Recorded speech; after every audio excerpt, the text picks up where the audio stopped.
You probably know that Governor Kevin Stitt is the most powerful man in Oklahoma.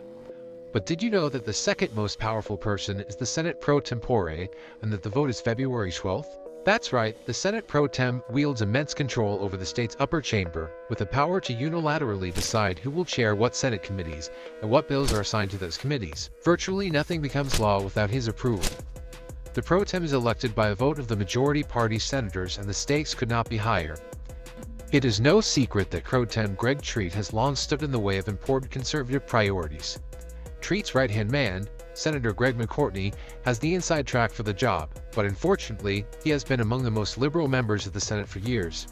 Every conservative scorecard ranks McCourtney as one of Oklahoma's most liberal Republicans. The American Conservative Union ranks McCourtney as the third most liberal Republican in the Senate with a score of 68. Oklahoma Constitution newspaper gave him a 36 out of 100, the second most liberal Republican. The Oklahoma Second Amendment Association also ranks McCourtney as the second most liberal Republican, giving him a D rating. Oklahomans for Health and Parental Rights, Oklahoma's leading health freedom organization, gave McCourtney an F. While Joe Biden and Secretary Mayorkas are trying to ensure the invasion of the Texas border continues, Greg McCourtney is trying to give illegal immigrants driver's licenses. In 2022, Greg McCourtney voted for SB 1591, a Democrat-authored bill to do just that. In 2021, McCourtney voted against SB 572, a bill that would have outlawed sanctuary cities in Oklahoma. McCourtney is Mayorkas' favorite Republican. In 2018, former Senator Irvin Yen filed the infamous SB 1123, which would have removed parents' ability to opt out of state vaccine requirements. Yen, as chair of the Health and Human Services Committee, voted yes, but every Republican voted against his bill. Every Republican except one, that is, Greg McCourtney.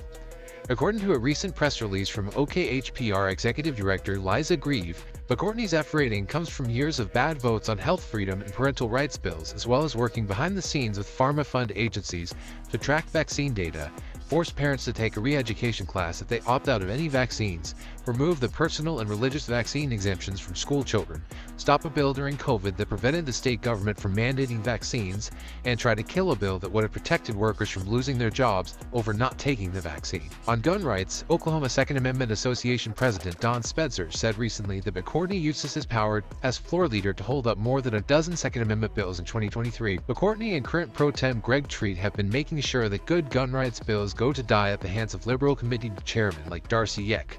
Do you think that killing preborn children should be abolished and that they should be protected by the same laws that protect you and I? Greg McCourtney doesn't. Twice, McCourtney voted against bills to abolish abortion. First on a floor vote for SB 13 in 2020, and again in a committee for SB 495 in 2021. But keeping preborn children as second-class citizens is not enough for Greg. In March 2020, he mocked Christian abortion abolitionists on Twitter, some of whom were his constituents, accusing them of being safety threats. Yes, these homeschool moms are such a danger to the Capitol, Greg. Terrorists, the lot of them. Governor Kevin Stitt has called numerous special sessions trying to accomplish income tax relief for Oklahomans, with House leadership and much of the Senate on board. But Greg McCourtney and Greg Treat have stood athwart those efforts each and every time, parroting classic leftist economic talking points. In committee hearings, McCourtney has disputed the idea that income tax relief improves the economy, arguing that Biden's reckless spending is the more likely explanation for Oklahoma's relative economic strength. When it comes to national politics, Greg McCourtney supports the rhinos who betray us at every turn.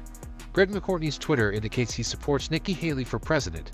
While conservatives may disagree on who the best presidential candidate is, there is universal agreement that Haley is the worst. She is a leftist who supports gender transition surgeries for kids, supports BlackRock, ESG, and Disney, thinks federal laws should permit abortion, and who thinks climate change is a pressing national security threat. It's no wonder McCourtney is a Nikki Haley fan. McCourtney's long history as one of Oklahoma's chief rhinos means we need to stop him from becoming pro tem, and we need your help to do it. Call and email your state senator today asking them not to vote for Greg McCourtney. If you don't know who your senator is or have their contact information, we've provided a link in the description where you can find out. If you happen to be in McCourtney's district, consider running against him, or whether you know anyone in the area who would be a good candidate to do so. The deadline to file candidacy for 2024 election is April 5th. Conservatives around the state have worked hard to send some of our best people to the Senate in recent years, but for their good bills to pass, we need a conservative pro tem. Having a Republican majority Senate means little if the pro tem is a rhino.